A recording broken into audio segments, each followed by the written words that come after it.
क्या आप सोच सकते हैं, एक औरत जो 12 साल से खून बहने की बीमारी से परेशान थी, जिसे समाज ने छूना बंद कर दिया था, जिसे मंदिर में जाने नहीं दिया जाता था, अगर वही औरत एक दिन भीड़ में जाकर एक पवित्र गुरु को छू ले तो क्या होगा?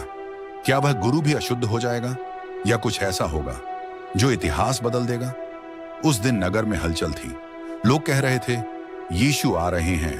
सब लोग उत्साह में थे। पुरुष अपने प्रार्थना के कपड़े पहने थे। उनके कपड़ों के कोनों पर धागे लटक रहे थे, जैसा कि उनके धर्म में नियम था। औरतें सिर ढककर खड़ी थीं। धार्मिक गुरु भीड़ को देख रहे थे ताकि कोई नियम न टूटे। लेकिन भीड़ के पीछे एक औरत छुपी हुई खड़ी थी। वह कांप रही थी। 12 साल से उसका खून रुकता नहीं था। उस समय के नियम कहते थे, ऐसी औरत अशुद्ध है, वह किसी को छू नहीं सकती। और आज वह भीड़ के बीच जाने वाली थी। आज फैसला होने वाला था, नियम जीतेंगे या विश्वास। उसका जीवन कभी सामान्य था। वह हर सप्त के दिन दीप जलाती थी, परिवार के साथ भोजन करती थी, त्योहारों पर मंदिर जाती थी। लेकिन एक दिन बीमारी शुरू हुई और वह रुकी ही नहीं। धर्म के नियम साफ थे, जब तक खून बहता रहे औरत अशुद्ध है, उसे अलग रहना होगा। इसका मतलब था वह पति से दूर रहे, वह किसी को छुए नहीं, वह सभा में न जाए। अगर वह किसी को छू ले तो वह भी शाम तक अशुद्ध माना जाता। धीरे धीरे लोग उससे दूर हो गए। उसका पति अलग रहने लगा, रिश्तेदार कम मिलने लगे, पड़ोसी फुसफुसाते थे, यह पाप का फल है। उस समय लोग बीमारी को अक्सर पाप से जोड़ते थे। वह अपने ही घर में जैसे कैदी बन गई। त्योहारों की आवाज सुनती थी, लेकिन उसमें शामिल नहीं हो पाती थी। 12 साल, सोचिए, 12 साल अकेलापन। उसने हार नहीं मानी। वह वैद्यों के पास गई। किसी ने दवा दी, किसी ने तेल लगाया, किसी ने अलग इलाज बताया।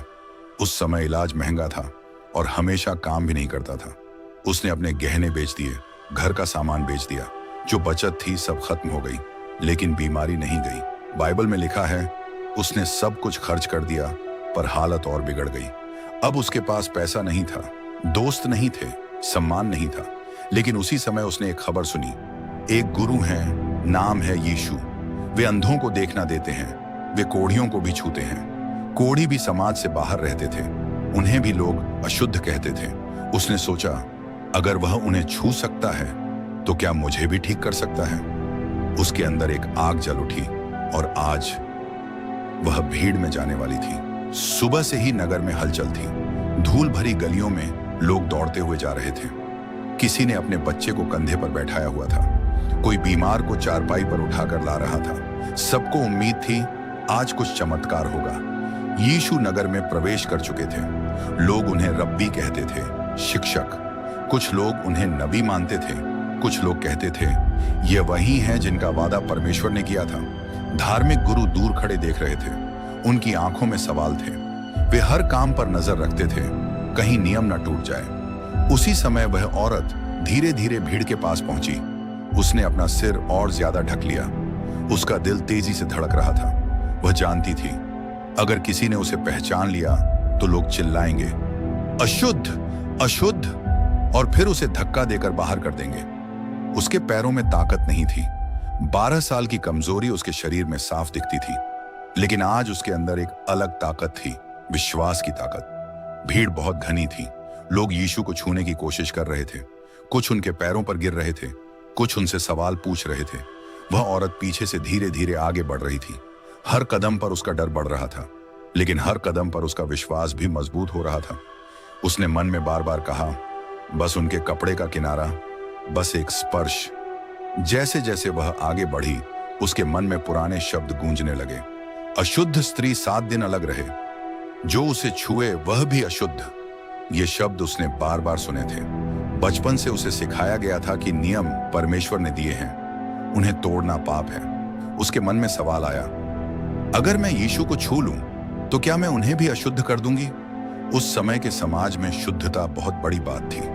अगर कोई धार्मिक गुरु अशुद्ध हो जाए तो उसे स्नान करना पड़ता, शाम तक अलग रहना पड़ता। वह नहीं चाहती थी कि उसकी वजह से कोई परेशानी हो। लेकिन फिर उसके दिल से एक और आवाज आई, अगर वह सच में परमेश्वर से आए हैं तो क्या वे अशुद्ध हो सकते हैं? उसे याद आया, उसने सुना था कि यीशु ने एक कोढ़ी को छुआ था। कोढ़ी सबसे ज्यादा अशुद्ध माने जाते थे, फिर भी यीशु ने उसे छूकर ठीक कर दिया। तो क्या यह संभव है कि वह छुए और अशुद्धता खत्म हो जाए? उसकी आंखों में आंसू आ गए। 12 साल से उसने किसी को छुआ नहीं था, किसी ने उसे गले नहीं लगाया था, कोई उसके पास बैठकर खाना नहीं खाता था। आज वह सिर्फ चंगाई नहीं चाहती थी, वह फिर से इंसान बनना चाहती थी। उसने गहरी सांस ली। अब वह बहुत पास थी। भीड़ धक्का दे रही थी। किसी का कंधा उसके चेहरे से टकराया, किसी ने उसे पीछे हटाया, लेकिन वह रुकी नहीं। उसने नीचे झुककर आगे बढ़ने की कोशिश की। उसे सिर्फ एक चीज दिखाई दे रही थी, यीशु का वस्त्र। उनके कपड़े के कोने पर धागे लटक रहे थे। धर्म के अनुसार हर यहूदी पुरुष अपने कपड़े के कोनों पर धागे लगाता था ताकि उसे परमेश्वर के नियम याद रहें। वह कांपते हुए हाथ बढ़ाती है।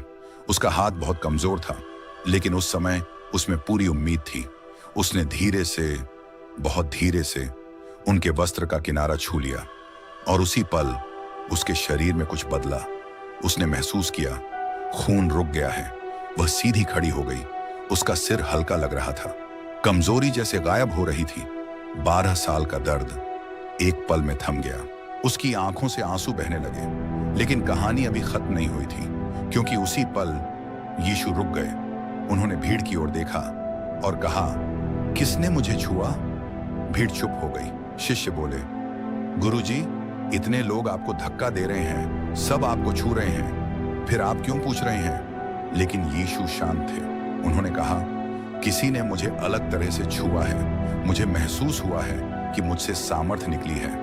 यह सुनकर उस औरत का चेहरा सफेद पड़ गया। उसने सोचा था वह चुपचाप आएगी, छुएगी और चली जाएगी, कोई नहीं जानेगा। लेकिन अब सबकी नजरें इधर उधर देखने लगी। लोग फुसफुसाने लगे। धार्मिक गुरु भी चौकन्ने हो गए। अगर कोई अशुद्ध व्यक्ति ने छुआ है तो यह बड़ा मामला हो सकता है। उस औरत का दिल जोर से धड़कने लगा। क्या वह आगे आए या चुप रहे? अगर वह सच बताएगी तो लोग उसे डांट सकते हैं, शायद धक्का देकर बाहर निकाल दें। लेकिन अगर वह चुप रहेगी तो वह उस व्यक्ति का सामना नहीं कर पाएगी जिसने उसे ठीक किया है। उसकी आंखों में आंसू भर आए। अब फैसला उसका था। भीड़ अभी भी चुप थी। यीशु की आंखें भीड़ में उसे ढूंढ रही थीं। वह कांपने लगी। उसके हाथ ठंडे पड़ गए। लेकिन उसके अंदर एक और भावना उठी, सच्चाई की। वह जानती थी जिसने उसे ठीक किया वह सिर्फ शरीर नहीं देखता, वह दिल भी देखता है। धीरे धीरे वह आगे बढ़ी। लोग रास्ता देने लगे।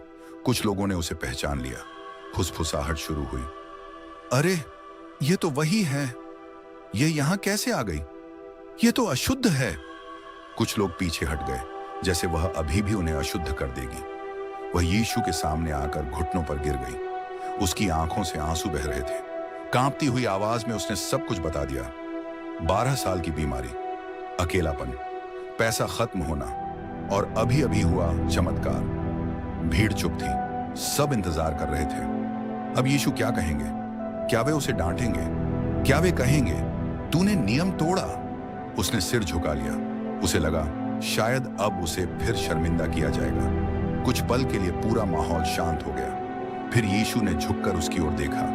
उनकी आंखों में गुस्सा नहीं था, डांट नहीं थी, घृणा नहीं थी। उनकी आंखों में करुणा थी। उन्होंने कहा, पुत्री, तेरे विश्वास ने तुझे चंगा किया है। शांति से जा, तू अपनी बीमारी से मुक्त हो गई है। पुत्री, 12 साल में पहली बार किसी ने उसे सम्मान से पुकारा। समाज उसे अशुद्ध कहता था, लोग उसे दूर रखते थे, लेकिन यीशु ने उसे परिवार का हिस्सा कहा। पुत्री, यह सिर्फ शरीर की चंगाई नहीं थी, यह उसकी पहचान की बहाली थी। अब वह सिर्फ ठीक नहीं हुई थी, वह स्वीकार की गई थी। भीड़ के सामने उसे सम्मान मिला। जो लोग उससे दूर हटते थे, अब वही लोग उसे देख रहे थे। उसका सिर अब झुका हुआ नहीं था। उसकी आंखों में डर नहीं था। उसके चेहरे पर शांति थी। 12 साल का अंधेरा खत्म हो गया। लेकिन कहानी अभी पूरी नहीं हुई है, क्योंकि अब सवाल यह है, उसके बाद उसका जीवन कैसा हुआ? यीशु के शब्द अभी भी हवा में गूंज रहे थे, पुत्री, तेरे विश्वास ने तुझे चंगा किया है। कुछ पल पहले जो लोग उससे दूर हट रहे थे, अब वही लोग उसे ध्यान से देख रहे थे। धार्मिक गुरु चुप थे। उनके पास कहने को कुछ नहीं था, क्योंकि चमत्कार सबके सामने हुआ था। लोग आपस में बात करने लगे, सच में ठीक हो गई? 12 साल से बीमार थी, इतना बड़ा चमत्कार। पहले लोग उससे बचते थे, अब लोग उसके करीब आकर देख रहे थे। उसके अंदर अजीब सी शांति थी। वह अपने शरीर को महसूस कर रही थी।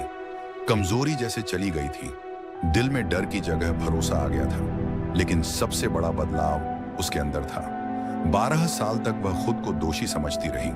उसे लगता था शायद मैं ही गलत हूं, शायद ईश्वर मुझसे नाराज है। लेकिन अभी अभी यीशु ने सबके सामने कहा, तेरे विश्वास ने तुझे चंगा किया। इसका मतलब वह दंडित नहीं थी, वह त्यागी हुई नहीं थी। उसकी आंखों में आंसू थे, लेकिन इस बार दर्द के नहीं, खुशी के। अब उसके सामने एक नया सवाल था, क्या समाज उसे स्वीकार करेगा? धर्म के नियम कहते थे अगर खून रुक जाए तो 7 दिन गिनने होंगे, फिर शुद्धि का बलिदान देना होगा। वह जानती थी उसे नियमों का पालन करना है, लेकिन अब फर्क था। पहले वह शर्म से झुकी रहती थी, अब वह सीधी खड़ी थी। कुछ औरतें धीरे धीरे उसके पास आईं। वे वही थीं जो पहले उसे दूरी रखती थी। एक ने पूछा, क्या सच में तू ठीक हो गई? उसने मुस्कुराकर सिर हिलाया। उनकी आंखों में आश्चर्य था, क्योंकि उन्होंने उसकी पीड़ा देखी थी। धीरे धीरे खबर पूरे नगर में फैल गई।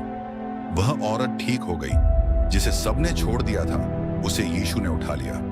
अब लोग उसे घृणा से नहीं, आश्चर्य से देखते थे। लेकिन उसके दिल में सबसे बड़ी खुशी यह थी, वह फिर से मंदिर जा सकेगी, वह फिर से त्योहार मना सकेगी, वह फिर से लोगों के बीच बैठ सकेगी। 12 साल बाद वह समाज में लौट रही थी, लेकिन असली चंगाई सिर्फ शरीर की नहीं थी।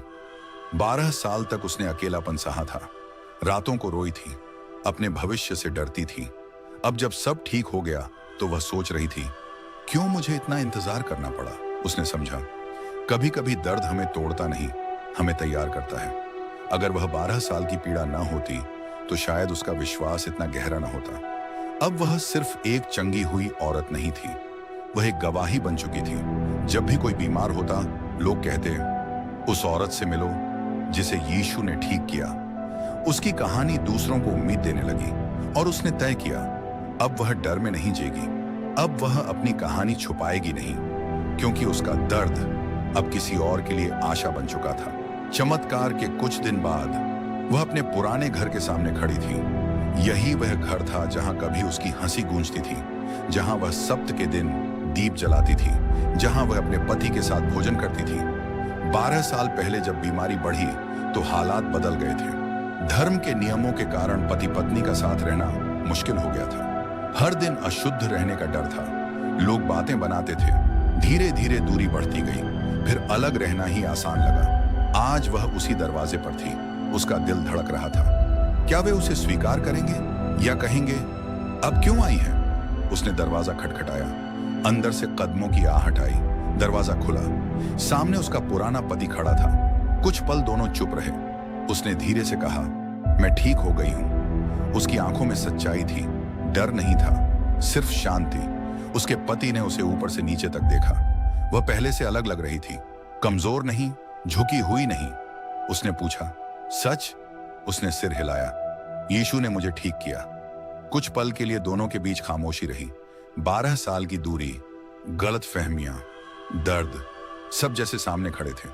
उसके पति ने धीमी आवाज में कहा, मैंने बहुत कोशिश की थी, लेकिन डर था। धर्म के नियम थे, लोगों की बातें थीं।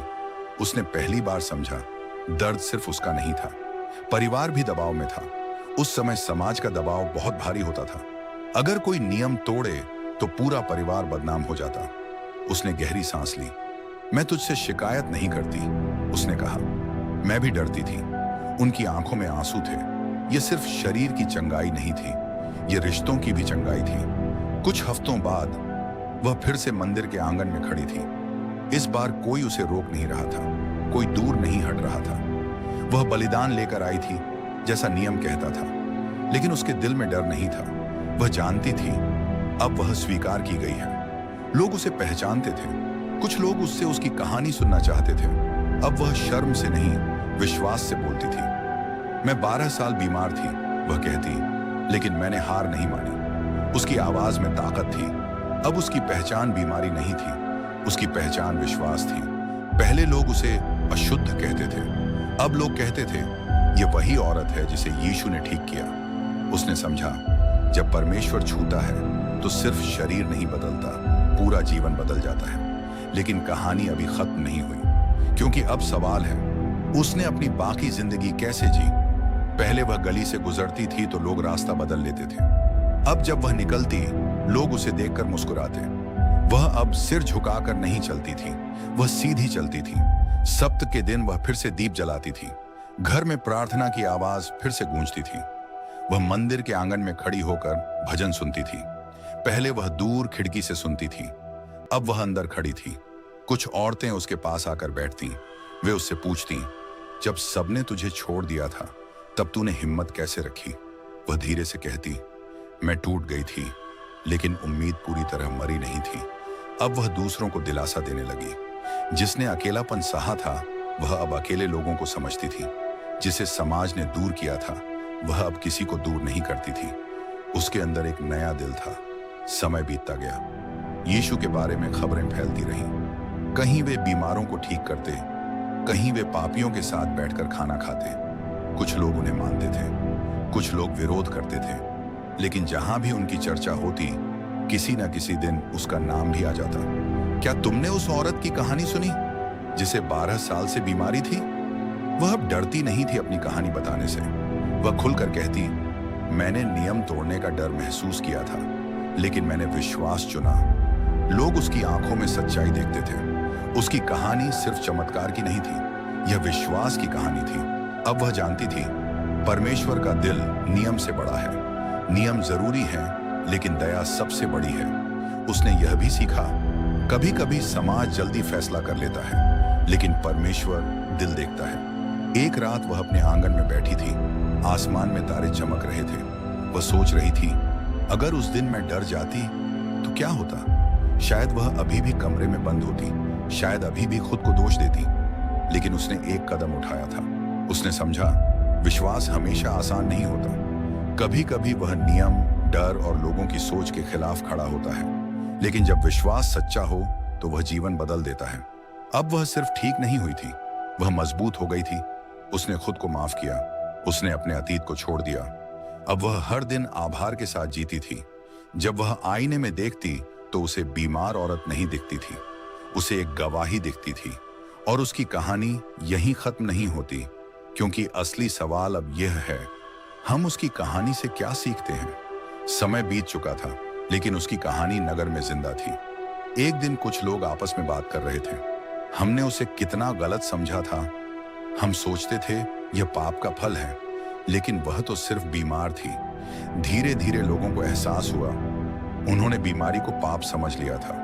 उन्होंने नियमों को इंसान से बड़ा बना दिया था। उस समय समाज में यही सोच थी, अगर कोई बीमार है तो जरूर उसने कुछ गलत किया है। अगर कोई दुख में है तो यह परमेश्वर की सजा है। लेकिन उस दिन यीशु ने सबके सामने एक बात साफ कर दी, बीमारी हमेशा सजा नहीं होती, और अशुद्ध कह देना आसान है, लेकिन किसी को उठाना मुश्किल। उस औरत की कहानी समाज के लिए आईना बन गई। लोग अब जल्दी फैसला करने से पहले सोचने लगे। कुछ धार्मिक गुरु अभी भी कठोर थे, लेकिन आम लोगों के दिल बदलने लगे थे, क्योंकि उन्होंने अपनी आंखों से देखा था, विश्वास नियम से बड़ा हो सकता है। एक दिन वह अकेली बैठी सोच रही थी। चंगाई के बाद भी कभी कभी पुराने डर लौट आते थे। जब कोई उसे अजीब नजर से देखता तो उसे पुराने दिन याद आ जाते। जब कोई बीमारी की बात करता तो उसका दिल थोड़ा कांप जाता। चंगाई एक पल में हुई थी, लेकिन दिल के जख्म भरने में समय लगा। उसने समझा, शरीर जल्दी ठीक हो सकता है, लेकिन दिल को समय चाहिए। वह प्रार्थना करती थी, प्रभु मुझे पूरी तरह नया बना। धीरे धीरे उसका डर खत्म होने लगा। अब वह दूसरों की नजर से खुद को नहीं देखती थी, वह खुद को उस नजर से देखती थी जिससे यीशु ने उसे देखा था। पुत्री, यह शब्द उसके लिए ताकत बन गया। जब भी वह कमजोर महसूस करती, वह वही शब्द याद करती। अब वह सिर्फ समाज में वापस नहीं आई थी, वह अपने अंदर भी वापस आ गई थी।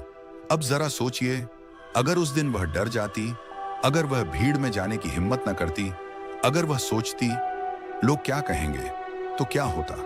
शायद वह अभी भी अकेली होती, शायद उसकी कहानी कभी बदलती ही नहीं। उसने सिर्फ एक छोटा सा कदम उठाया था, बस एक स्पर्श, लेकिन वही स्पर्श उसकी पूरी जिंदगी बदल गया। आज भी हमारे समाज में लोग जल्दी फैसला कर लेते हैं, किसी को बीमारी के कारण, किसी को गरीबी के कारण, किसी को पुराने गलतियों के कारण। हम भी कभी कभी नियमों, परंपराओं और लोगों की बातों के डर में जीते हैं, लेकिन यह कहानी हमें सिखाती है, डर से बड़ा विश्वास है, तिरस्कार से बड़ी दया है और टूटे हुए इंसान से बड़ा परमेश्वर का प्रेम है। उस औरत ने भीड़ नहीं देखी, उसने सिर्फ विश्वास देखा और वही उसकी जीत बन गया। साल बीत गए, लेकिन उस दिन की घटना लोग भूल नहीं पाए। जब भी नगर में कोई बीमार होता, लोग कहते, हार मत मानो, उस औरत को याद करो। जब कोई अकेला महसूस करता, लोग कहते, परमेश्वर तुझे भी देख रहा है। उस औरत की कहानी अब सिर्फ चमत्कार की कहानी नहीं थी, वह धैर्य की कहानी थी, वह इंतजार की कहानी थी, वह विश्वास की कहानी थी। लोग समझने लगे, परमेश्वर कभी देर नहीं करता। हो सकता है हमें इंतजार करना पड़े, लेकिन वह हमें भूलता नहीं। उस समय समाज धीरे धीरे बदल रहा था। लोग अब बीमारी को तुरंत पाप नहीं कहते थे, वे पहले सुनते थे, फिर समझते थे। उस औरत ने कोई बड़ा उपदेश नहीं दिया था, उसने कोई किताब नहीं लिखी थी, उसने बस विश्वास किया था। और कभी कभी सबसे बड़ा संदेश शब्दों से नहीं, जीवन से मिलता है।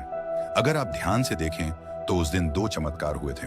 पहला, उसका शरीर ठीक हुआ, लेकिन दूसरा, उसकी पहचान बदल गई। 12 साल तक वह अशुद्ध थी, एक पल में वह पुत्री बन गई। पहले लोग उससे दूर भागते थे, अब लोग उसकी कहानी सुनना चाहते थे। पहले वह छुपती थी, अब वह खुलकर जीती थी। असली चमत्कार सिर्फ खून रुकना नहीं था, असली चमत्कार था उसका सिर उठ जाना। जब किसी को समाज नीचे गिरा दे और परमेश्वर उसे उठा दे, वही असली चमत्कार है। और शायद आज भी बहुत लोग उसी औरत की तरह हैं। शायद आप भी, शायद कोई बीमारी नहीं, लेकिन दिल में दर्द है। शायद समाज ने आपको नाम दे दिया है, शायद लोगों ने आपको गलत समझा है, लेकिन याद रखिए, एक स्पर्श सब बदल सकता है। अब यह कहानी सिर्फ सुनने के लिए नहीं है, यह पूछने के लिए है, आप कौन हैं इस कहानी में? क्या आप वह औरत हैं जो डर में जी रही है? क्या आप भीड़ हैं जो जल्दी फैसला कर लेती है? या आप वह व्यक्ति बनेंगे जो किसी टूटे हुए इंसान को उम्मीद देगा? उस औरत ने 12 साल इंतजार किया, लेकिन उसने हार नहीं मानी। आज भी विश्वास छोटा हो सकता है, लेकिन अगर वह सच्चा है तो वह जीवन बदल सकता है। डर हमेशा आवाज करेगा, समाज हमेशा बोलेगा, पर आपका कदम, आपका विश्वास, आपका निर्णय, वही आपकी कहानी बदलेगा। और शायद आज आपका दिन है। एक पल के लिए फिर सोचिए, अगर उस दिन वह भीड़ देखकर वापस लौट जाती तो? अगर वह सोचती, लोग क्या कहेंगे? अगर पकड़ ली गई तो? मैं तो अशुद्ध हूं, तो क्या होता? वह फिर उसी कमरे में लौट जाती, वही अंधेरा, वही अकेलापन, वही दर्द। कभी कभी जीवन में सबसे बड़ा फर्क एक छोटे से कदम से आता है। उसने लंबा भाषण नहीं दिया, उसने किसी से बहस नहीं की, उसने बस आगे बढ़कर हाथ बढ़ाया। विश्वास हमेशा शोर नहीं करता, कभी कभी वह चुपचाप भीड़ के पीछे से आता है और बस छू लेता है, और वही छोटा सा विश्वास इतिहास बदल देता है। आज भी बहुत लोग डर की वजह से कदम नहीं उठाते। वे सोचते हैं, मैं लायक नहीं हूं, मैं बहुत टूट चुका हूं, मेरे लिए कुछ नहीं बदलेगा। लेकिन उस औरत की कहानी कहती है, सब कुछ बदल सकता है। यह कहानी सिर्फ विश्वास की नहीं, समाज के लिए चेतावनी भी है, क्योंकि 12 साल तक समाज ने उसे अकेला छोड़ दिया था। लोग नियम जानते थे, लेकिन दया भूल गए थे। धर्म जरूरी है, परंपराएं जरूरी हैं, नियम जरूरी है, लेकिन अगर उनमें दया नहीं है तो वे अधूरे हैं। हम कितनी बार किसी को देखकर तुरंत फैसला कर लेते हैं, किसी की बीमारी देखकर, किसी की गरीबी देखकर, किसी की गलती देखकर हम लेबल लगा देते हैं, यह ऐसा है, यह वैसा है। लेकिन उस दिन यीशु ने भीड़ को सिखाया, हर इंसान एक कहानी है और हर कहानी को मौका मिलना चाहिए। उस औरत को सिर्फ चंगाई नहीं मिली, उसे सम्मान मिला, और शायद आज किसी को हमारी दया की जरूरत है। अब आखिरी बात, उस औरत ने भीड़ नहीं देखी, उसने नियमों का डर नहीं देखा, उसने सिर्फ उम्मीद देखी, और उसी उम्मीद ने उसकी जिंदगी बदल दी। अगर आप यह कहानी सुन रहे हैं तो शायद यह सिर्फ संयोग नहीं है, शायद आप भी किसी 12 साल से गुजर रहे हैं, शायद दर्द अलग है लेकिन इंतजार लंबा है। आज फैसला आपका है, क्या आप डर के साथ रहेंगे या एक कदम आगे बढ़ाएंगे? याद रखिए, विश्वास छोटा हो सकता है, लेकिन उसका असर बहुत बड़ा हो सकता है। अगर इस कहानी ने आपके दिल को छुआ है तो इसे अपने तक मत रखिए, इसे किसी ऐसे व्यक्ति तक पहुंचाइए जो अभी अकेला महसूस कर रहा है, क्योंकि एक कहानी किसी की जिंदगी बदल सकती है और शायद अगला चमत्कार आपके कदम से शुरू हो। कई साल बीत गए, लोगों ने बहुत चमत्कार देखे। कई साल बीत गए, लोगों ने बहुत चमत्कार देखे, कई कहानियां सुनी, लेकिन उस औरत की कहानी अलग थी। क्यों? क्योंकि वह भीड़ में सबसे छोटी थी।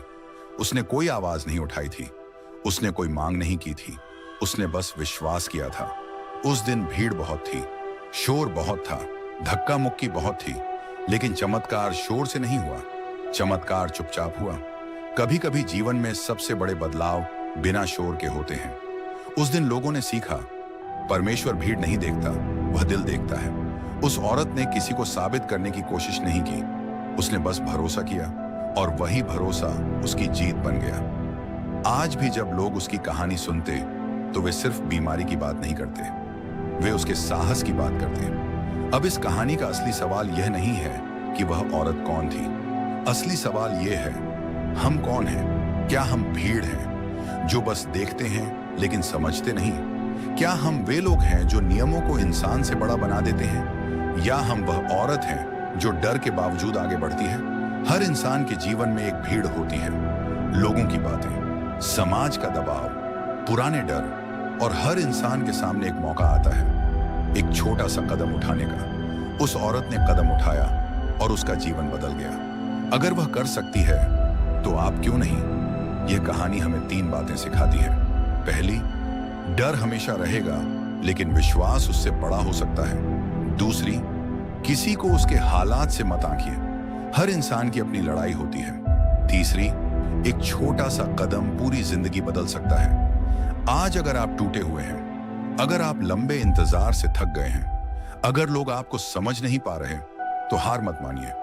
शायद आपका एक स्पर्श बस एक कदम दूर है, और अगर आप मजबूत हैं तो किसी कमजोर को मत ठुकराइए, क्योंकि कभी वह भी आपकी तरह खड़ा होना चाहता था। अगर यह कहानी आपके दिल को छू गई तो इसे आगे बढ़ाइए, किसी ऐसे इंसान के साथ शेयर कीजिए जो अभी अंधेरे में है।